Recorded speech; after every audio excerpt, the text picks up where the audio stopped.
Kembali kita lanjutkan dulu kita, pemirsa. Saya ke Pak Joko. Pak Joko, kalau menurut Anda sekarang pemudik akan sudah kembali ke kampung halaman. Harapannya mereka mengembangkan paling tidak usaha di sana, menggerakkan investasi di sana.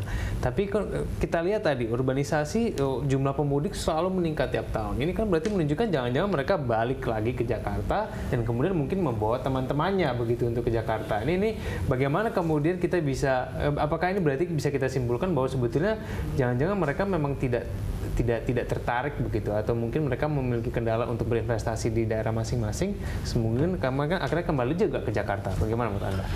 Ya, tapi kalau melihat mobilisasinya itu di daerah-daerah itu kan kalau saya lihat mesti ada ya daya tarik. Tapi dengan daya tarik di pusat di Jakarta ini, mereka ada yang tiap bulan katakanlah pulang. Artinya mobilisasi ini tidak hanya rutinitas itu ada terjadi. Contohnya daerah Wonogiri itu bis-bis itu sampai daerah kecamatan. Ya. Jadi walaupun mereka di Jakarta, tapi mereka juga tidak mudik pun mereka masih memberikan sesuatu pada daerahnya. Sehingga di sana banyak bis-bis terminal bis itu sampai daerah kecamatan pelayanannya itu. Kalau nggak salah itu ada 9 terminal sampai daerah tiap kecamatan itu ada bis sampai ke sana. Dan itu tiap hari loh. Ya.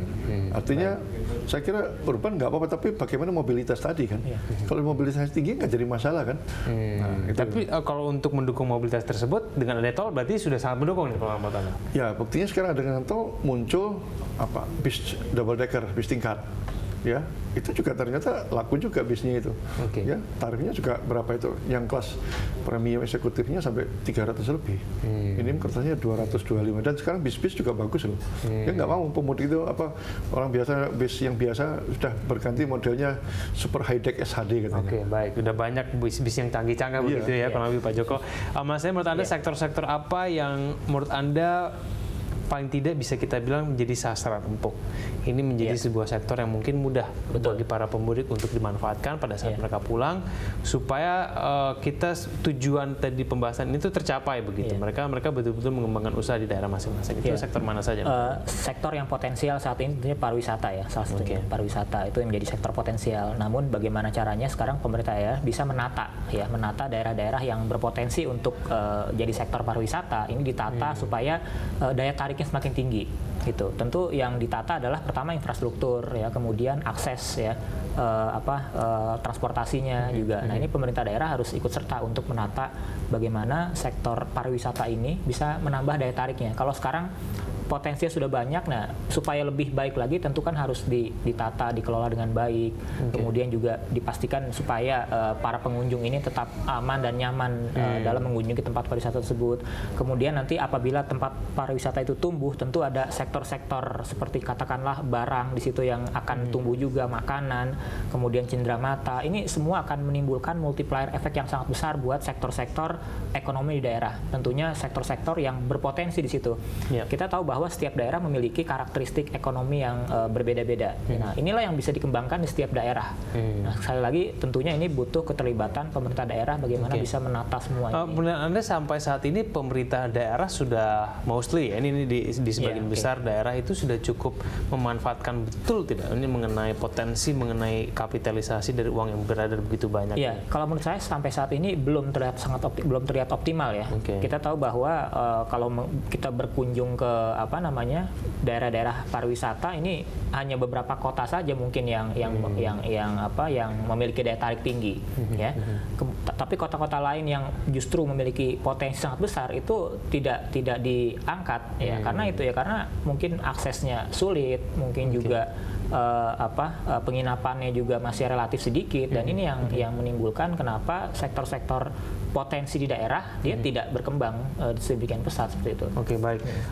Pak Joko, menurut Anda sektor-sektor yang punya potensi, mungkin potensinya besar di daerah itu apa? Apakah kemudian jasa transportasi di daerah ini juga merupakan salah satu sektor yang patut dilirik gitu, misalnya orang mau berinvestasi di daerah asal?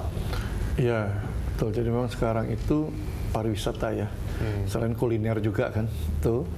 Jadi memang di daerah itu yang bahkan kalau di Jawa Tengah, DIY itu pariwisata sampai ke desa-desa.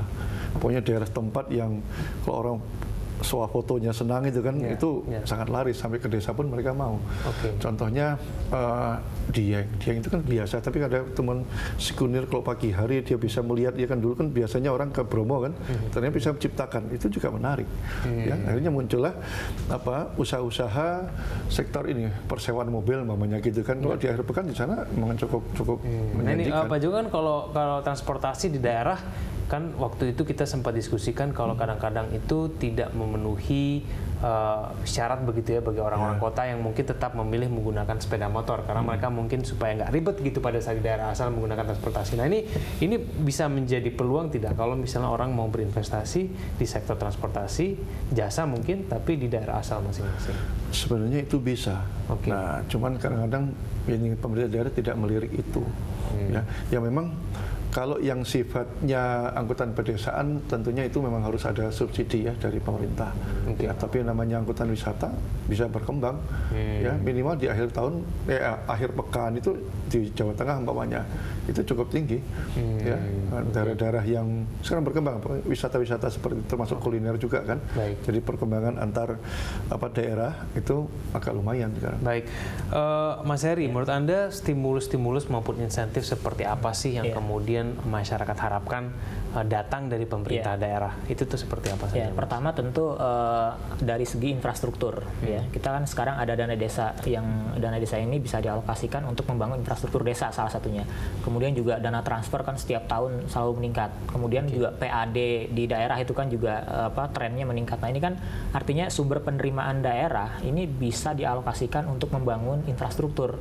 Infrastruktur yang bisa meningkatkan geliat ekonomi di daerahnya.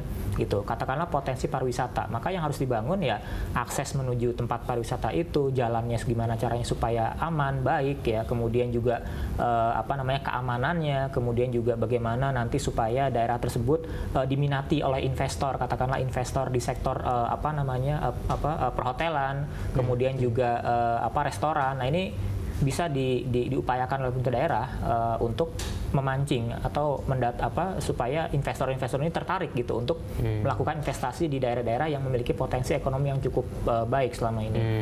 Oke, baik. Kita akan lanjutkan kalau kita di segmen selanjutnya. Pemirsa Auto Ekonomi akan segera